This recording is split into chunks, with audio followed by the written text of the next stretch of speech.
बलराम कृष्णदेव की जय। सिद्ध पीठ श्री गंगादास जी की बड़ी शाला में रागायन के तत्वाधान में और स्वर संस्कार संगीत जो हमारे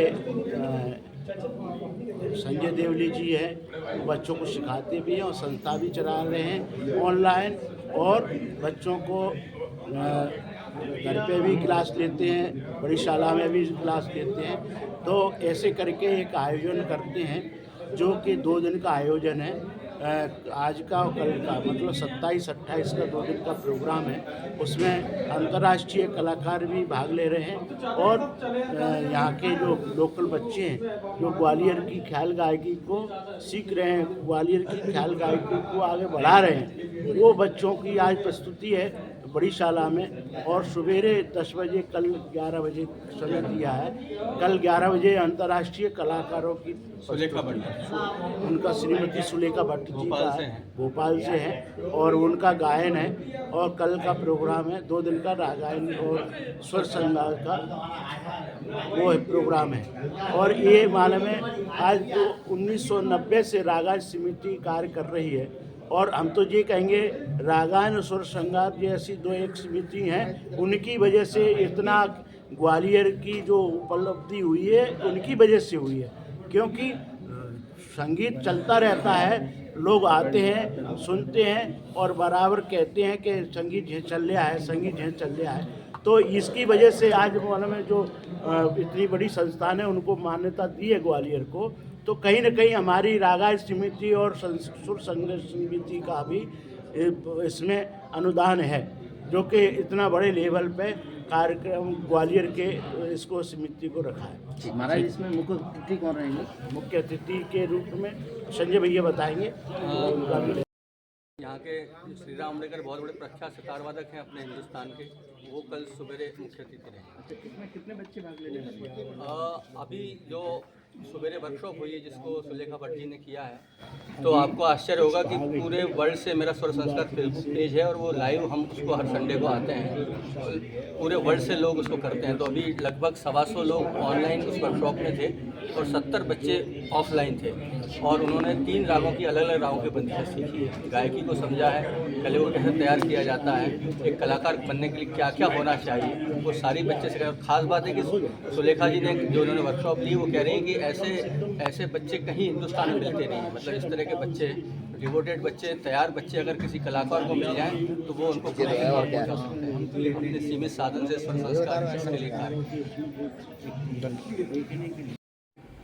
प्राण प्रतिष्ठा में तो पहले ही हो चुकी थी, केवल उपचार के लिए उनको कि हाँ भाई उन्होंने प्राण प्रतिष्ठा की, ऐसा उन्होंने सूजन किया। तीनों ने मिलकर मुख्यमंत्री और नरेंद्र मोदी और राज्यपाल चारों ने मिलकर पूजन किया। उसके बाद फिर उनको बाहर लाया गया स्टेज पे, उनको सम्मान सत्कार हुआ, वस्त्र उतारने के लिए। निर्मोही अखाड़े के जो हमारे पंच हैं उसमें टेस्ट में सम्मिलित हैं महंत देवदास जी, उन्होंने मुख्यमंत्री जी को वस्त्र दान किया। और ऐसे करके चारों को वस्त्र दान करके उसके बाद फिर सबके भाषण हुए, सब लोग देख ही रहे थे। मेन बात यह है कि अभी श्री राम जी का ही प्राण प्रतिष्ठा हुई है।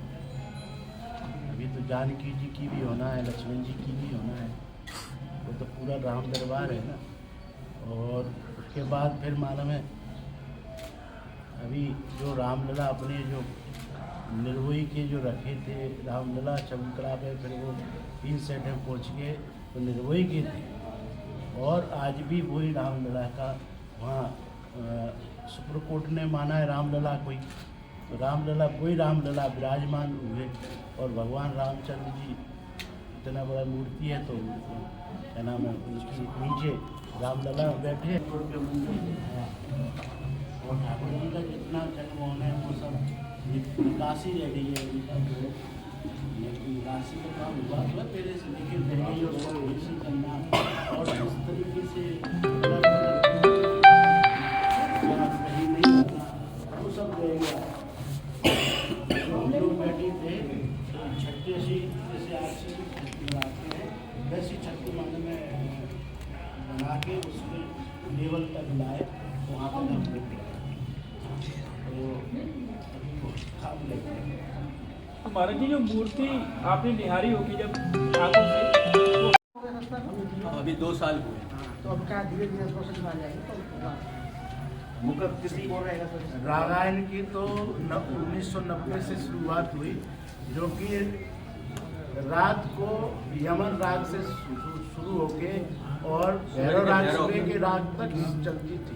उसमें ग्वालियर के जितने भी बड़े बड़े गायक थे सब ने यहाँ बस्तियाँ थी। और ग्वालियर में एकमात्र रागायन संस्था ऐसी है जो कि बच्चों को उल्टा उपैदा होती है कि हम रियाज कर रहे हैं, हमारा कहीं स्टेज नहीं मिल रही, तो एक संस्था है कि उसको गाऊंगा और बाद बजाऊंगा, तो इसके लिए वो सतत रहते हैं रियाज करने के लिए। नहीं तो एक समय होता है स्टेज नहीं मिलती है, तो अब कोई गाने बजाने को मिल नहीं रहा तो क्या करेंगे रियाज, ऐसा करके वो बच्चे अलग और काम में चले जाते हैं। उनका जो एक गुस्सा जो गिर जाता है, तो एक गुस्सा बढ़ाने के लिए संस्था काम कर रही है। मात्र एक रागायन जो आज विश्वविद्यालय भी नहीं कर पा रहे हैं। बिल्कुल सही। भी लेकर के जाएं यहाँ से, और उनके लिए केंद्रीय मंत्री सिंधिया जी, नरसिंह तोमर, बहुत सारे लोग जो बढ़ते हैं हमारे बारे में, उनका भी कुछ सहयोग लें और उनको बाहर पहुँचाएं ताकि बाहर ये ख्याति मिले कि ग्वालियर में ये तैयार हुए।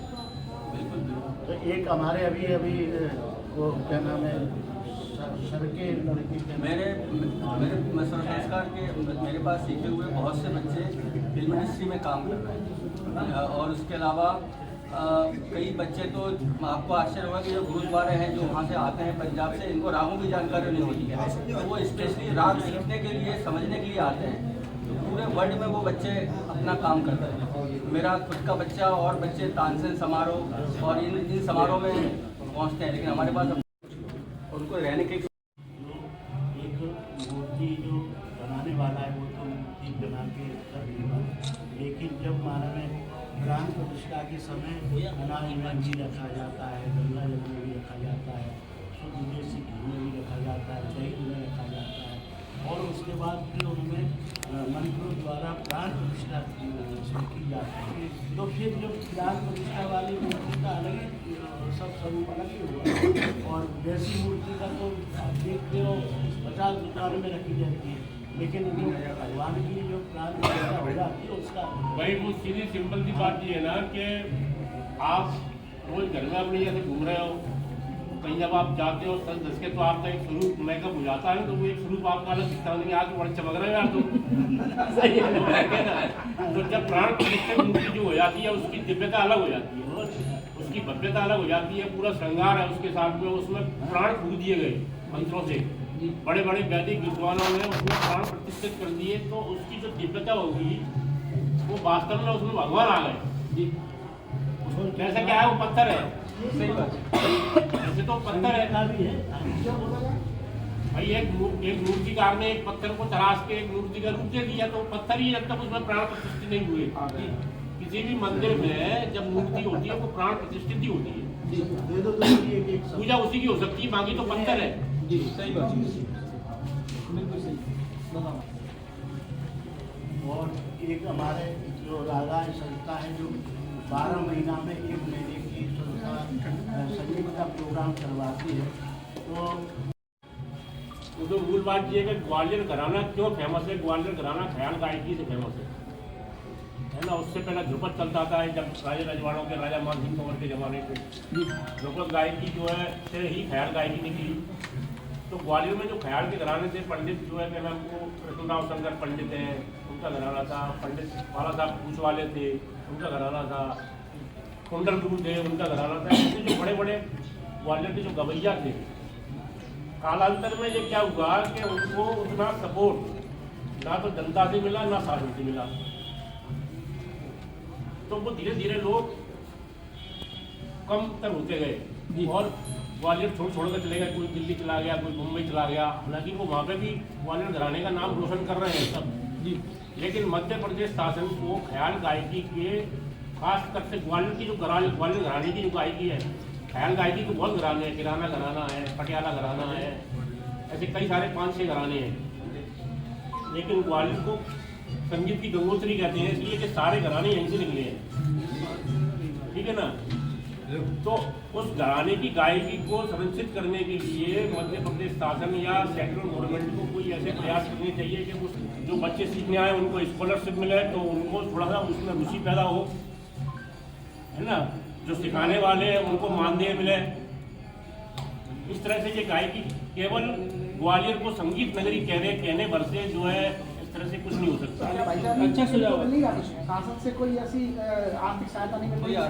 नहीं, कोई आर्थिक सहायता यहाँ की जो संगीत संस्थाएं जो शास्त्रीय संगीत के क्षेत्र में काम कर रही है, चाहे वो नारायण हो या इनका संगीत गुरुकुल हो या कोई और संस्थाएं जो ग्वालियर में काम कर रही है, उनको मध्य प्रदेश शासन से या किसी और सरकार से, सेंट्रल गवर्नमेंट से कोई अनुदान वगैरह नहीं मिल रहा है। जीवन से मांग करते हैं, लेकिन वो शासन प्रशासन की जो प्रक्रिया आपको पता है कैसे होती है। जैसे भारतीय जनता पार्टी की तो सबसे ज्यादा धार्मिक सनातन को दे रहे हैं बढ़ावा, तो क्यों नहीं करना है? नहीं, मांग होती है और विचार कर रहे हैं, हर करने की मांग करेंगे तो बंदीवाल को हमारा दिया